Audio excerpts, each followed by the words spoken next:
Hey, Cypher here.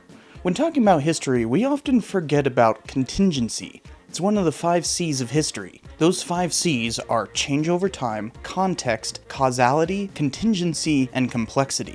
I'd say cynicism could be a 6th C. Change over time obviously refers to the narrative of history, since, that's what a narrative is, change over time. Context refers to the larger circumstances surrounding an event, person, place, or thing. Causality is realizing that no thing is without cause and is part of a larger continuum. Anything in history has something that brought it about, and what effects it has as a lasting legacy. Complexity is understanding that there's a lot more depth to anything than we can possibly bring out in even the most lengthy of a monograph. But contingency is the sticky issue today that I want to talk about.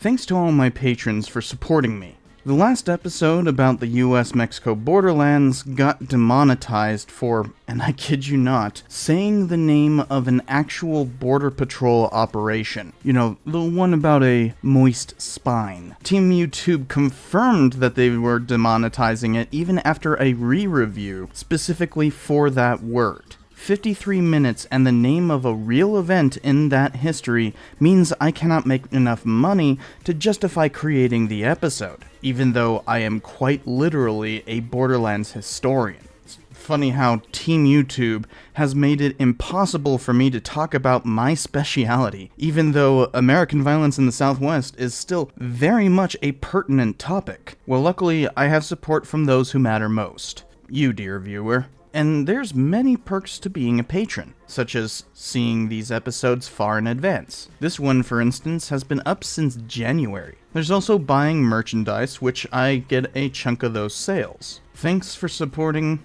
and on with the show. Contingency refers to all the different ways history could have gone, that there are many turning points in history, and even the most minute change could change everything. But contingency has more than just alternate history as a component of it. It determines how we see how people act and are acted upon. A key issue is called overdetermination, which is when an author portrays an event as though that event was inevitable and everyone was doomed to do exactly what they did. An easy way to refute this is that people can act in surprising ways or out of confusion. So, overdetermination purposely removes agency from characters, something I've actually already done a diatribe on. We don't want to remove the agency from people when writing about history, but we also don't want to remove the larger context. Contingency and context actually can be opposing issues. The reason why I refer to authors is this is mostly about interpretation from historians, and reveals that we can portray history in very different ways purely by the way we construct it. When something is overdetermined, it seems to have too much making sure that that very thing would have happened. You can spot the problem when there's too much talk of systems rather than people. A key example of this would be Marxism.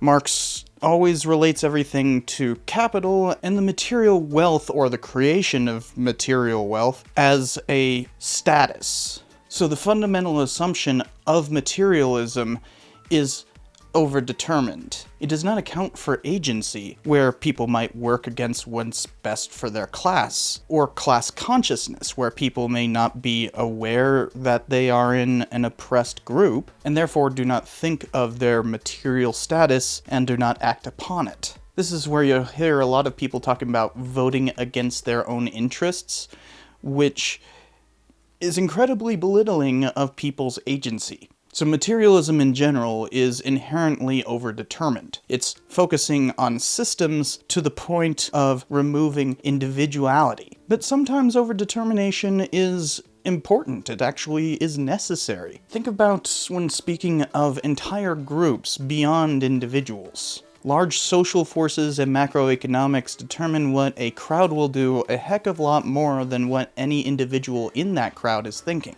That's part of what sociologists do, is describe what large groups of people do beyond their individual agency. People act out of confusion, gut interest, and all kinds of things that they may not actually have perfect control over themselves, leading to events that can't really be explained if you're focusing on just individual motive. This perspective is maybe a validation of Robert Heinlein's psychohistory, which comes from his science fiction series Foundations. That's Isaac Asimov, you dummy. And I literally have the leather-bound trilogy on the bookcase right behind me. This is what I get for talking off the cuff. The whole idea being that, while you can never really pick out what one individual will do, in conglomerate, you can kind of predict what society will do, and in the science fiction version, they can actually calculate it and make plans for grand sweeping changes throughout the centuries. Obviously, that's just science fiction, but the key principle being individuals aren't really predictable, but large groups are, because there's these systems that kind of determine where they all go. So it's up to the historian to figure out which one they prefer, individuals or systems. It's a sliding scale of agency, where if you get too far into the individualistic causation, you get into great man theory, where people just say that singular individuals determine the entirety of history just by their sheer willpower. That's a long dead belief, and talked about it in the agency episode. But if a historian gets too far into the systems side, it becomes overdetermined, and forgets about individual motives that still might drive certain aspects of history. We should never forget that history is the story of us. We choose what's important to us, who's important to us, and what systems drive us. People compose that story. So individuality can never truly be fully subsumed by a system. Let's give another example. So here's a couple of perfect examples. One is Richard Maxwell Brown's No Duty to Retreat, and the other one is Adelaine's biography of Billy the Kid. I actually did an academic review of this one if you want to look that up. When you do a biography, it tends to be focused on just the agency of the main character of the biography, this being Billy the Kid. But here you've got an idea of what's causing the violence in the West during that period.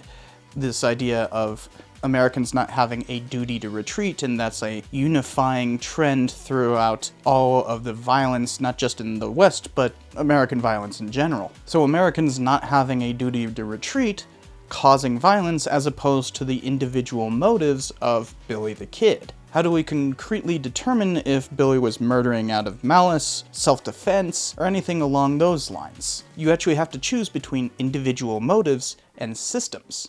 So you can see here that historians have to decide what matters. Was Billy the Kid acting out of his own personality versus his collective circumstances? Let me give you another example that changed the way historians viewed the entire art of making history. It's often called the new social history, or history from the bottom up. The idea is that instead of great men doing the great things and changing history and all that kind of stuff, it's instead about how individual actors who might not even make it into the history books, but as the lower classes, provide the impetus for the system to change over time. So in terms of old scholarship about the American Civil War, you used to get a lot of biographies and fawning pieces about Civil War generals. They tended to depict Civil War generals as the main thing that determined the course and flow of the war, and pretty much argued that they were the determining factor of who won the war, how it developed, and everything else surrounding the course of the war. This one is Generals in Blue, and this one is Generals in Gray. Both of them written by Ezra Warner, this one being written in 1959 and this one in 1964. They are must-haves if you're doing a lot of work that involves generals from the Civil War, comprised of little biographies of every single general, hence why I have them. Actually have 2 copies of each. But more recent work, such as this 1991 book from Charles Royster, The Destructive War, speaks of how the war developed through public outcry in newspapers and letters, and that the generals were basically reacting to the American public's sentiments. He uses William Tecumseh Sherman and Stonewall Jackson as prime examples of this, where letters to the editor could substantially change the course of the war simply by the way these people reacted to them. It really is a history from the bottom up. But it's still doing great man history, but instead arguing that these so-called great men were being influenced by the American public, rather than their own individual mindset. So here you have generals' actions being determined by people from the bottom, and here you have generals' actions being the top and their own individual motives. This isn't overdetermined, but this is, and I would argue that this is a lot better, because this still deals with contingency and the individual motives of both Jackson and Sherman. There's a reason why this one won the Bancroft Prize, the highest honor you can receive as an American historian. So that's the trick with overdetermination. You have to acknowledge that these larger systems exist, but you also can't paint your characters into a corner where they're incapable of acting outside the confines of those systems. It is a narrative choice that all historians have to engage with, and yet another proof that history is not some static chronicle of just the facts. Anyone saying that history is objective really needs to learn more about how history is written, because they're just being idiots. Historians have to make the choice as to what is most important to the narrative that they're constructing. Circumstances, agency, systems, and history from the bottom up. Acquaint thyself, novice, for you are unpracticed in the ways of subjectivity. Distrust any authority claiming to be fully balanced or be completely neutral. Bias is necessary. There are no sides to history, but interpretation is necessarily biased, including defining others' biases. There's no such thing as being an unbiased historian. That's just laughably wrong, and shows that they're not familiar with these kinds of issues. You have to determine where overdetermination begins. But though King may not be on frame, his shirt is. Oh, and he just came down because I started talking, and that means that he's got to be a nuisance. Isn't that a good shirt right there? I have a kitty. Oh, thank you. Thank you. Yes, you're a good boy. Meow, meow. You meow, you get picked up. Meow. Going in there? Go. Meow. Meow. Meow. Of his store. Meow. Nothing is inevitable. King. King wants in.